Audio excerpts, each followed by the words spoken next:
La simple question que je voulais te poser, que t'es-tu déjà posé la question de savoir pourquoi, malgré tes multiples prises de décision, tu n'y arrives toujours pas? Chaque fois, tu as toujours pris la décision de faire mieux qu'avant, mais tu n'y arrives toujours pas. Chaque fois, tu as toujours pris la décision d'être un bon chrétien, mais malheureusement, l'échec est toujours à tes trousses. La simple chose que tu dois savoir est que ce qui corrompt beaucoup nos décisions, ce qui empêche toujours la tenue de nos décisions, il y a une chose aussi qui court derrière toute décision que nous prenons. Il y a l'entourage. L'entourage joue un grand rôle dans toute réussite ou tout échec que nous avons dans notre vie, dans chaque domaine, que ce soit dans le domaine spirituel, dans le domaine financier, dans le domaine physique. Notre entourage joue un grand rôle dans tout ce que nous faisons. Chaque fois que tu prends la décision de faire mieux, contrôle aussi ton entourage. L'entourage là reste le seul ennemi ou le seul ami qui aide à ce que l'échec soit total ou à ce que la réussite soit totale. Je te donne d'abord mon exemple. Quand j'ai crié à la parole de Dieu, quand j'ai reçu la parole, j'avais pris une vitesse de croisière. Pas seulement à ce temps-là, même aujourd'hui, je cours toujours avec une si grande vitesse parce que la parole me dit que ceux qui se sanctifient davantage et que ceux qui se suivent encore davantage. Alors quand j'ai reçu la parole de Dieu, comme je voyageais, je faisais des trafics, j'avais rencontré un ami bien qui lui aussi était aussi membre de cette même église. Alors, était membre de cette église, mais dans une église sœur. Alors on s'est rencontrés et on voyageait, on allait plus loin. Toute ma confiance était en lui, comme lui avait beaucoup d'années de participation à la prédication. Et comme moi qui étais novice, je sentais cela avec une forte chaleur et je pensais que si seulement je n'entends pas ça, je vais mourir. Et si après quelques minutes, je ne vis pas ce qui vient d'être prêché du haut de la chair, donc je vais aller en enfer. Toute ma conviction, toutes mes forces, toute mon énergie, je l'appliquais pour vivre la parole de Dieu, pour mener à bon port ma confession. Je confessais à tout moment que je suis chrétien, je suis sauvé. Mais comme vous savez, chaque fois qu'on est nouveau, que ce soit dans une entreprise, dans une société, dans une localité, dans un village, dans une ville, dans chaque entité, quand on est nouveau, on a toujours tendance à se confier, à se rattacher, à se réchauffer de son entourage. Alors j'avais pris cet ami comme étant quelqu'un, un grand frère dans la foi, qui avait lui tous les détails, toutes les astuces pouvant me conduire bien pour que je ne puisse pas heurter les péchés. On est allé avec lui, on est revenu, mais j'ai constaté qu'il n'était pas chaud quant à ne pas s'absenter aux réunions. Nous voyagions avec lui et nous revenions. Chaque fois que nous revenons, quoi que je sois fatigué ou pas, je devrais être à la réunion chaque fois que les portes de l'église sont ouvertes.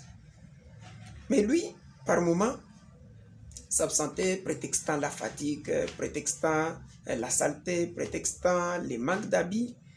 Mais moi, on m'avait prêché que Dieu ne compte pas sur les habits, Dieu compte sur l'âme. Et ce n'est pas aussi n'importe quelle tenue avec laquelle on devrait s'amener à l'église. Une bonne tenue, sale ou propre, vit les contextes dans lesquels tu te présentes à l'église. Dieu ne voit pas cela. Non pas une tenue propre, mais qui est une tenue médiocre. Ça aussi, ce n'est pas cela. Je devais être à la réunion, quoi qu'arrive. Mais mon frère a commencé à mener une vie là double. Et quand on pouvait arriver dans une ville, et je constatais que, comme on était nouveau, je n'étais pas habitué à la vie du cinéma. Mais pour ne pas passer de tout mon temps à regarder n'importe quoi, vous savez, la vie dans des villes, et surtout quand on est loin de sa famille, loin de sa maison, il y a des choses. J'allais passer beaucoup de mon temps dans les maisons de cinéma qui diffusaient des films un peu adaptés à la situation, quoi. Des histoires, des légendes, des documentaires. Alors j'aimais cela et j'y allais. Et le frère a compris ma position et lui aussi a étudié, a pris cela comme étant une faiblesse. Ça l'a beaucoup aidé à se prostituer, comme je peux le dire. Et un jour, on l'a attrapé et c'était chaotique. Donc, c'est ce jour-là que j'ai compris que non, je ne pouvais pas compter sur lui, peu importe les années qu'il a déjà mis à l'église. Cela aussi peut t'aider. Si tu es à l'église, si tu es dans une société, pour que tu réussisses, vois d'abord l'esprit de ton entourage. L'entourage joue un grand rôle dans nos réussites ou dans nos échecs. On peut lire aussi dans le livre de Genèse, pour vous qui lisez la Bible, dans le livre de Genèse, au chapitre 30 jusqu'au chapitre 34, Joseph a eu la chance d'avoir une fille. Il a donné le nom à cette fille Dina. Et avec les enfants d'Israël, ils avaient la recommandation de ne pas se marier avec les païens, de ne pas se courtiser avec les païens, parce qu'en Deutéronome, vous vous souviendrez qu'il était écrit en Deutéronome 7, voici les 7 nations plus fortes. Quand l'Éternel ton Dieu t'aura fait entrer dans la possession de ton pays, tu ne t'allieras ni alliance, tu ne donneras ni ta fille en mariage, tu ne feras dit n'importe quoi. Alors il y avait beaucoup de lois. Les Israélites ne se mariaient pas avec les autres nations. Ils ne faisaient rien avec les autres nations. Alors Dina a commencé à fréquenter les enfants du pays jusqu'à ce qu'il a été enlevé et déshonoré par un étranger. Chaque fois que vous vous mettez sous le même joug qu'avec les étrangers, sans avoir la maîtrise de l'esprit qui les anime, ton échec est conclu. Alors, voici pour que tu réussisses. Lis d'abord l'esprit de ce qui attire dans cet environnement. Il y a d'autres personnes qui sont par la nature, qui sont nées influentes. Chaque fois qu'elle arrive dans un environnement, c'est elle qui influence l'environnement. Et il y a d'autres personnes qui sont toujours influencées. Elles ne peuvent pas influencer l'endroit. Et si tu lis d'abord, tu te comprends d'abord qu'est-ce qui t'influence toi. Tu es influent ou bien tu es toujours influencé. Là, tu as déjà l'arme entre tes mains. Tu lis l'environnement. Comme moi là, Dieu m'a fait grâce. Depuis les jours là que j'avais compris que non, c'est lui en qui j'avais mis ma confiance, qu'il était un grand frère dans la foi, qu'il pouvait me conduire, n'en avait pas la capacité. C'est alors moi qui l'ai conduit. Mais comme vous savez, la Bible dit, personne ne viendra vers moi sans que le Père l'attire premièrement. C'est Dieu qui attire. Je ne sais pas comment il est voulu aujourd'hui parce qu'on s'est séparés, ça fait beaucoup d'années. Il y a maintenant peut-être 10 à 12 ans qu'on ne s'est pas vu. Alors, ce que je peux te dire, c'est quoi? Apprends d'abord à te connaître. Es-tu influent ou tu es influencé? Si tu es influencé, évite des environnements où tu trouves que tu peux être influencé. Il y a quelque chose, quand j'étais encore dans le monde, j'aimais beaucoup la musique païenne. La musique, comme elle aussi appelle pour ne pas être beaucoup coincé, il appelle cela la musique populaire. J'aimais ce qu'ils appellent la musique populaire. Et j'avais la capacité de retenir toutes sortes de chansons une fois que je l'écoute 2-3 fois. Et ces chansons, chose étonnante, même aujourd'hui que je suis chrétien, si j'entends seulement l'une de ces chansons-là, ça reste encore dans ma mémoire. Alors je me suis décidé de ne pas vivre dans un environnement où il y a des musiques. Une fois, je devrais ériger une maison de commerce à côté d'un bar. Ce n'était pas cher, c'était une bonne maison, l'emplacement était meilleur. Mais quelque chose m'est venu à l'esprit, j'ai compris que non, si je place seulement mon business ici, je serai influencé par cette musique. J'ai vu loin de cela. C'est moi qui me suis déjà compris. Si tu te comprends bien, tu vas influencer ton environnement. Et si tu ne t'es pas encore compris, tu ne vas pas influencer ton environnement, alors c'est toi qui seras influencé. Alors, comme je suis déjà compris que je ne peux pas être, je suis créé influent, j'influe mon environnement. Quand j'arrive dans un endroit, mon comportement, ma façon de voir les choses, ma façon de comprendre le christianisme est implémentée aussi dans mon environnement. Quiconque vit à côté de moi est censé, quoi qu'il vit de sa manière, mais quant à ce qui est de ma foi, il est censé respecter cela.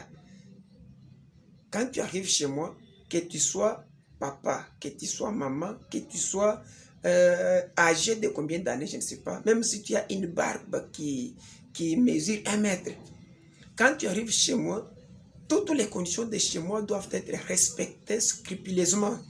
C'est-à-dire quoi? Un jour, je suis arrivé chez moi et j'ai trouvé que chez mon voisin, il y avait une fête. Il a apporté ses bouteilles de bière qu'il avait placées dans mon congélateur.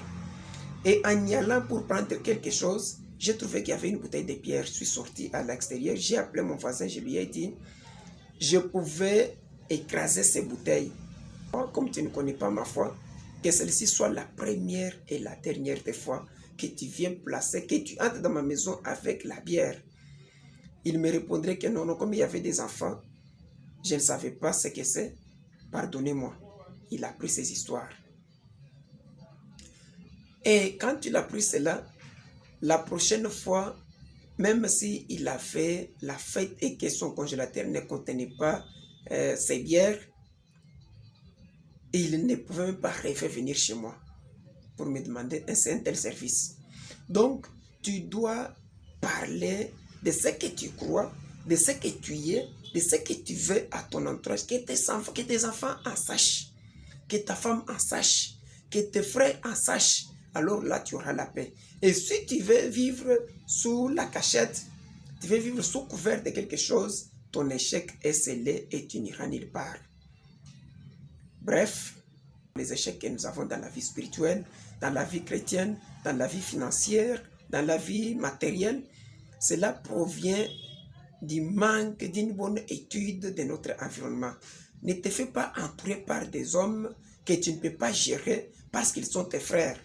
Ne te laisse pas entourer par les hommes que toi tu ne peux pas gérer sous prétexte qu'ils sont tes amis. Si tu as un ami dont la vision ne cadre pas avec ta vision, restez par bonjour et bonjour, ça se limite par là. Qui a dit que si tu commences à saluer ton ami de loin, c'est un péché? Ce n'est pas un péché. Mais si tu trouves que la personne ne peut pas me conduire jusqu'à aller au ciel, arrête la fréquentation. Même si c'est ton pasteur. Nous là qui croyons les messages, nous savons que si le pasteur change sa prédication, il prêchait récemment autre chose, et aujourd'hui il change sa prédication, il change sa doctrine. Mais c'est une occasion pour moi de quitter son église. J'ai la permission de le laisser, de le quitter. Si après plusieurs fois que je lui parle, je lui montre ce que c'est la parole, ce qu'est la parole, ce qu'il croyait aussi qu'était la vérité, et qu'il a changé, là ça prouve qu'il n'a pas besoin de nous, il n'a pas besoin de moi. Je n'ai qu'à quitter bonnement et aller ailleurs. Donc, l'environnement. Mon ami avait voulu m'influencer, mais quand je l'ai compris, il n'a pas pu encore m'influencer.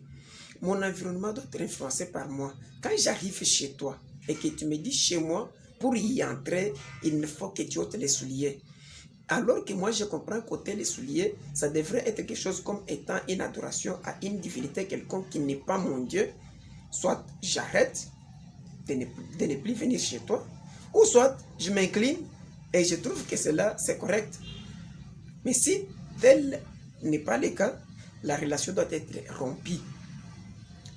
Aie le courage de rompre une relation qui ne t'apporte presque rien.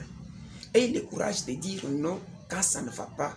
Aie le courage de dire jamais quand tu n'as même pas le temps de penser à cela. Aie le temps de dire non quand ça t'importe peu. Et aie le temps de dire oui quand ça va.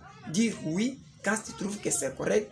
Dire à jamais pour ceci quand tu trouves que cela cadre avec tes convictions.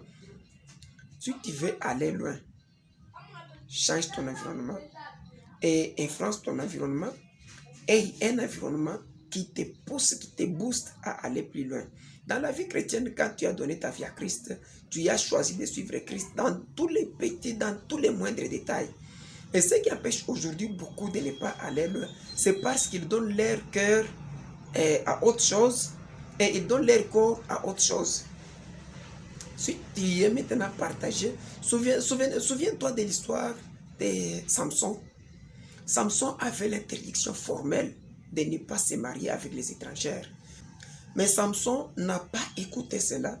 Pour Samson, il a compris que c'était peut-être une histoire relatée de sa famille, une tradition quelconque, alors que c'était la loi de l'Éternel.